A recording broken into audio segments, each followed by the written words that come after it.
bisnis di era pandemik, yaitu import barang-barang yang berhubungan dengan pola hidup. Tetap memberikan inspirasi dan pencerahan buat sahabat-sahabat sekalian.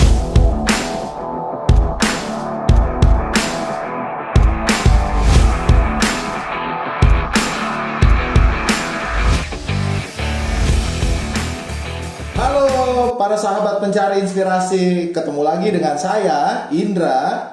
Kali ini kita akan bicara tentang ekspor dan impor.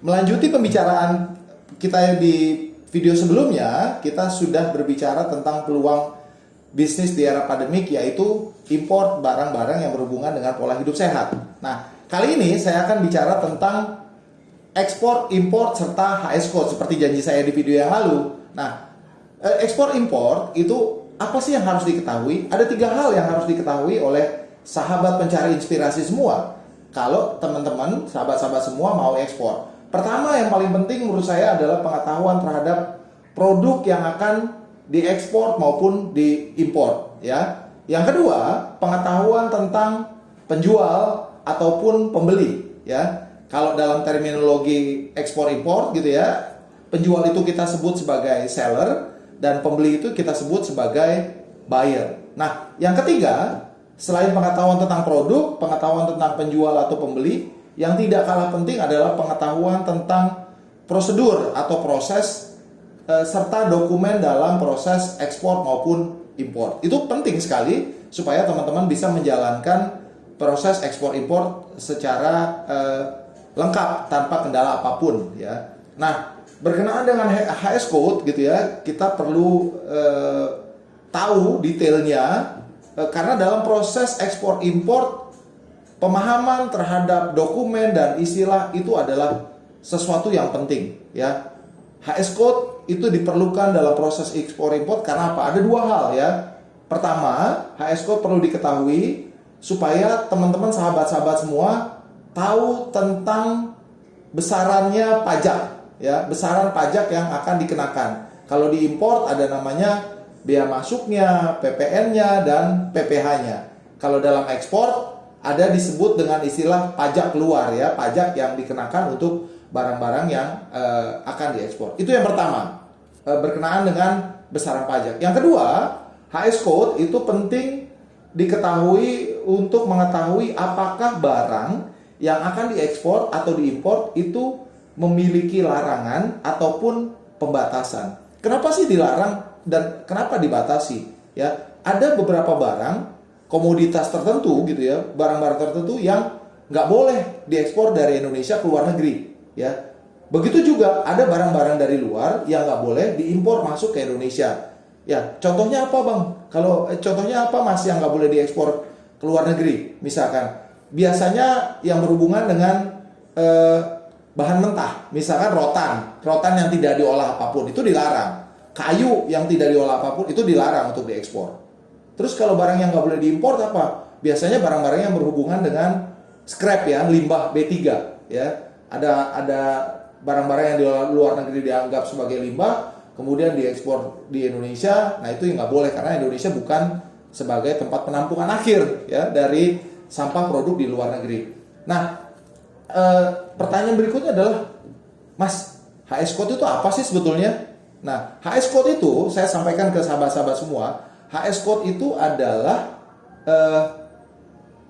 singkatan dari Harmonized System, ya. Harmonized System yang terdiri dari 6 sampai dengan 10 digit angka, ya. Kodenya tuh angka 1 sampai 10 dan ada 6 sampai 7 digit. Terus fungsinya apa sih HS Code itu? Fungsinya apakah di semua negara HS Code itu sama? Ya, di semua negara HS Code itu sama. Tapi di beberapa negara ada yang mengenakan hanya 6 digit, ada yang 8 digit, ada yang 10 digit, ya. Tapi biasanya 6 digit itu selalu sama karena 6 digit angka dalam HS Code itu berlaku secara internasional, ya. Internasional dan sudah diputuskan oleh IMO, International Maritime Organization, ya, International Maritime Organization, sehingga itu pasti di semua negara HS Code itu berlakunya sama untuk 6 digit. Terus ada juga teman-teman yang suka nanya sama saya, Mas, kalau saya mau ekspor atau mau impor, terus saya nggak tahu HS code, terus apa yang harus saya lakukan? Ya, nah, menurut saya jawabannya ada 3. Yang pertama, teman-teman paling gampang lakukan hari ini itu adalah dengan mencari di search engine, ya, di Google misalkan, masukkan saja keywordnya, mau ekspor lada, HS code lada, cek. Kemungkinan akan ada informasi yang bisa teman-teman dapatkan mengenai HS code-nya. Yang kedua, kalau tidak melalui search engine, yang kedua bisa dengan buku tarif klasifikasi impor, ya. Buku klasifikasi tarif impor atau BTKI, buku tarif klasifikasi impor, ya. Itu di buku itu teman-teman, sekarang BTKI itu 2017, ya.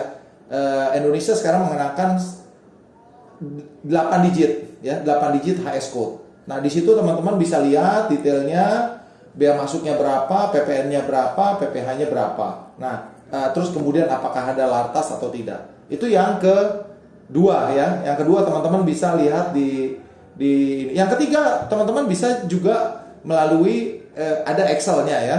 Excel yang bisa teman-teman cari, kemudian tinggal di search di situ, masukkan kodenya, keywordnya apa, kemudian akan muncul HS code-nya. Nah, itu yang menurut saya biasa saya lakukan kalau saya tidak tahu HS code barang-barang tertentu. Nah, pertanyaan yang juga sering muncul sama saya gitu, ya, ditanya, Mas, kalau saya sudah tahu HS code, ya, bagaimana sih? HS code-nya sudah tahu barangnya apa, HS code-nya sudah tahu. Bagaimana saya bisa ngecek berapa sih pajaknya, bea masuk, PPN, PPh atau pajak keluar, terus kemudian lartasnya apa saja?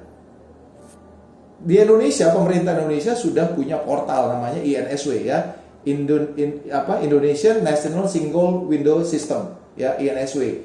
Teman-teman bisa buka di website www.insw.go.id. Di sana akan ada informasi mengenai pajak serta lartas terhadap barang-barang yang akan diekspor maupun diimpor, ya.